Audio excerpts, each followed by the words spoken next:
everyone, my name is Chelsea and welcome back to my channel. For today's video, I am helping announce a new readathon for April.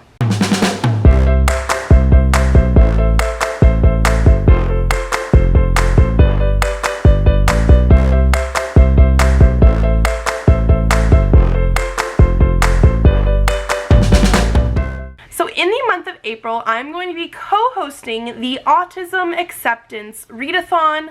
This is a readathon that is spearheaded by MJ from MJ James Writes, and I will be a co-host with them along with Ren from the Reading Ren, and this is going to be a readathon that is going through the entire month. So April is Autism Awareness Month, and so we wanted to do an Autism Acceptance Readathon for the whole month. Basically just to have people read more books by actually autistic authors. So we will get into what we have going on for prompts and things like that. But like I said before, it is going to be for the whole month, and we have the three of us that are hosting. We will have a Discord for this, which will be linked down below. I'll also be posting things on Instagram, and I'm sure they will be as well.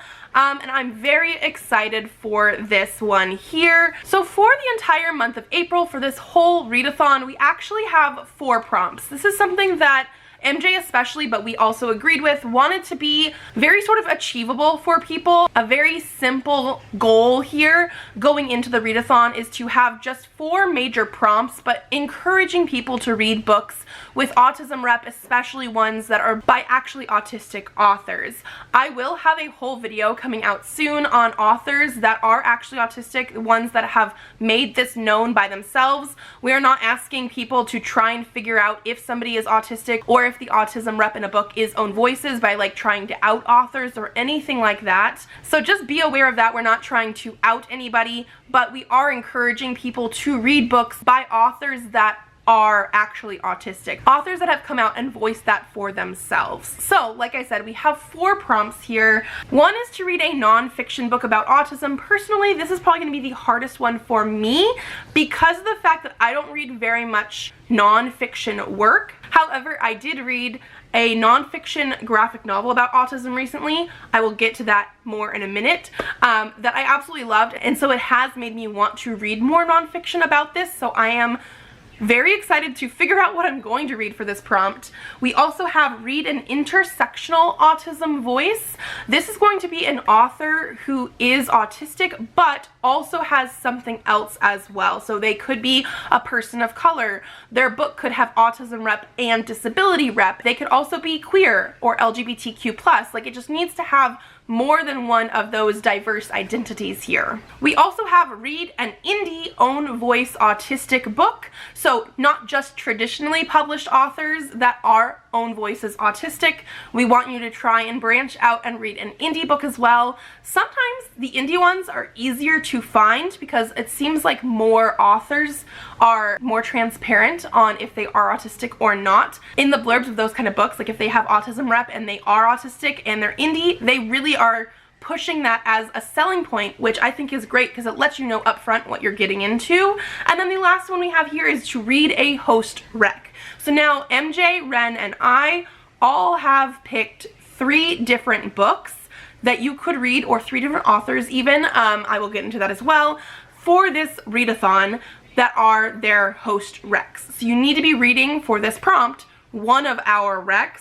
Let's get into those because that's where we have some of this extra stuff going on. Let's start with my recs just because, hey, here we are. I have my books ready picked out. The first one I have here is going to be The Heartbreak Handshake by J.R. Hart.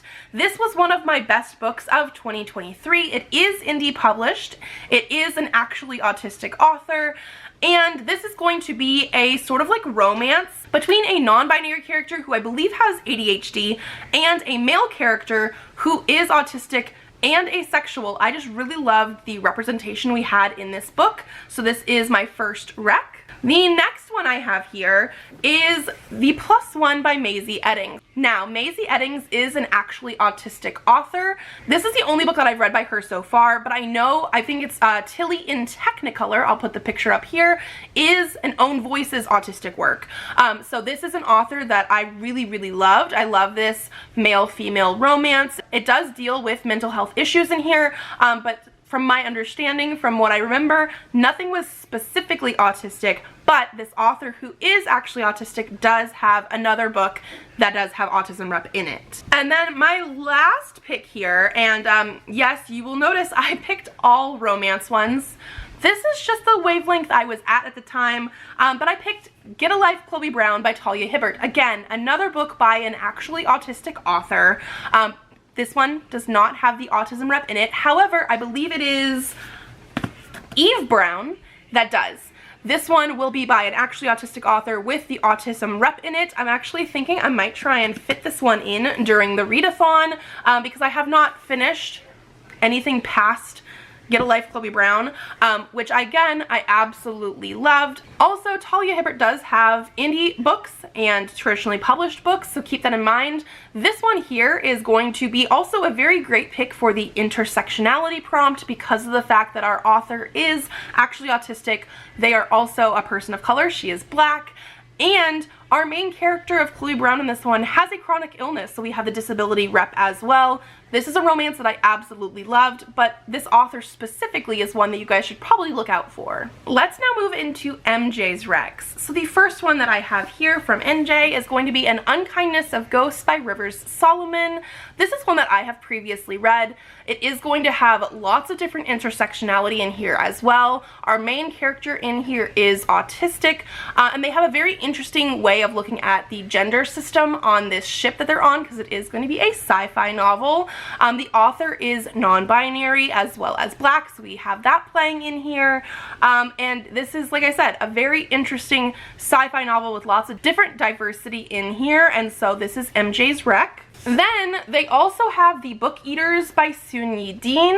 This is something I own and have not read yet, but I've heard amazing things, so maybe this is another one that I need to personally put on my TBR for next month. But this is going to be a, I think, fantasy sort of book about book eaters. I think our main character is also a mother. I've heard this is probably also maybe a darker fantasy, maybe slightly more horror related. I don't personally know for sure, but this is another one. And then the last one that MJ has here is On the Edge of Gone by Corinne Duvis. I personally have never read anything by this author. This is a brand new book to me, so that's very intriguing. It does say, based on Goodreads, it's young adult, sci-fi, fiction, dystopian. It does have the autism rep on page. And I do believe that this one is published by Amulet, which is a smaller publisher. They're part of the Harry and Abrams publishing. So this potentially could count for your indie published unless you're going for specifically something that is self-published. This one is going to be set in 2035, and it says there is a comet that is scheduled to hit. And the characters are in like a temporary shelter trying to figure out what's going on. This one sounds like it's going to be a little bit darker as well, but that's very intriguing. And then we're going to be moving into Ren's picks. And so for Ren's picks, the first one that we have here is Sensory Life on the Spectrum. This is the nonfiction graphic novel anthology that I read last month and really enjoyed. I gave it 5 stars. I know Ren also loves this as well, and the reason I read it was because of Ren, so it makes 100% complete sense that they have it on this list. But again, it's going to fit your nonfiction prompt as well because it is nonfiction. An anthology of different artists have come together, and they have partly like informational stories about autism and then partly stories about like things that happen to them because they are actually autistic. But this is going to be a very easy way to read nonfiction if it's something that you don't do very often. They also have The Heart Principle by Helen Huang. Helen Huang is an actually autistic romance author. I think she only has 3 books out, but every single one is a romance where one of the main characters is autistic, and they have to go into having a romance and sort of developing those relationships while also being autistic. I really liked the representation in these books as well. So this is another one from Ren. And then the last one that they have picked is The Remaking of Corbin, Wale by Roan Parrish. I have read a different Roan Parrish, but I had never actually heard of this one. It is going to be a contemporary male-male romance, LGBTQ, and this appears to be a like holiday romance sort of thing. It is going to be on the shorter side, only a couple hundred pages, and it talks about how one of our main characters had his whole life implode, and like partner's gone, job is gone. He moves back to his hometown, it looks like, to open a bakery, and then meets a new guy there, and it's going to be like, because everything sort of went to hell, things are now going to be better. So that is going to be Ren's third pick. So again, this is going to be a month-long readathon. There's only 4 major prompts. We do have the graphic that you can get on the Discord as well. And I'm very excited to see what everybody is going to be reading. You do not have to be autistic to do this readathon, whether that means you're self-diagnosed, actually diagnosed, anything like that. You can also just be somebody that wants to support actually autistic authors and join us there as well. So again, all of the links for everything will be down below, including the Discord, where we will have like more recommendations and things like that. Keep an eye out on our channels, because like I said, I know I will be making some recommendation videos coming shortly for this readathon. I am very, very excited, and so I hope you are too. If you like this video, give it a thumbs up to let me know. Subscribe to this channel if you'd like to see more videos. I do have videos coming out Tuesdays, Thursdays, and sometimes Saturdays, so I will see you then. Bye!